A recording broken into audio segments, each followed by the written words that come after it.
ক্রেমলিনের লাল দেয়ালে ঘেরা অডিটোরিয়াম থেকে ভ্লাদিমির পুতিন যখন ইরানের যুদ্ধ নিয়ে মুখ খুললেন, তখন সারা বিশ্বের কূটনীতিকদের কপালে চিন্তার ভাঁজ পড়ে গেল।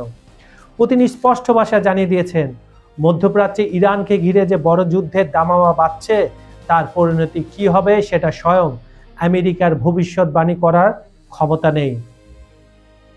রুশ প্রেসিডেন্টের এই বমশেল ভাষণ এখন মধ্যপ্রাচ্য থেকে শুরু করে ওয়াশিংটন পর্যন্ত তৈরি করেছে এক চরম অস্থিরতা, রণকৌশলের নতুন সমীকরণ। পুতিন তার বক্তব্যে ইঙ্গিত দিয়েছেন, ইরান কোনো সাধারণ প্রতিপক্ষ নয়। কয়েক দশক ধরে পশ্চিমা নিষেধাজ্ঞার মধ্যে থেকেও ইরান তার সামরিক শক্তিকে এমন এক স্তরে নিয়ে গেছে যা যে কোনো পরাশক্তির জন্য দুঃস্বপ্ন হতে পারে। পুতিনের মতে ইরানের যে হাইপারসনিক ক্ষেপণাস্ত্র আর ড্রোন বহর যে কোনো আকাশ প্রতিরক্ষা ব্যবস্থাকে মুহূর্তের মধ্যে তছনছ করে দিতে সক্ষম, এবং আমরা তা এখন যুদ্ধক্ষেত্রে একদম স্পষ্ট দেখতে পাচ্ছি।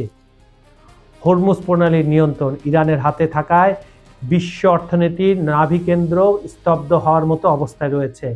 লেবানন থেকে শুরু করে ইয়েমেন, ইরানের যে অক্ষশক্তি পুরো অঞ্চলকে আগুনের কুণ্ডলিতে পরিণত করছে।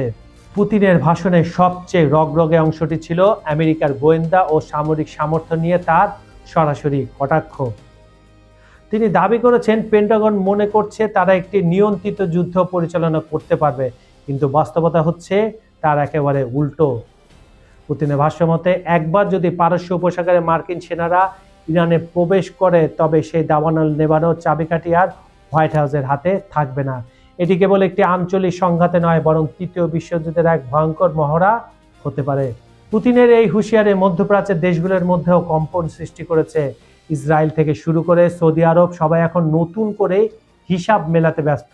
রাশিয়ার এই সরাসরি অবস্থান জানান দিচ্ছে, ইরান একা নয়, বরং মস্কোর পূর্ণ সমর্থন তেহরানের পেছনে রয়েছে। পুতিনের এই এক ভাষণেই যেন রাতারাতি বদলে গেল গ্লোবাল গেম প্ল্যান।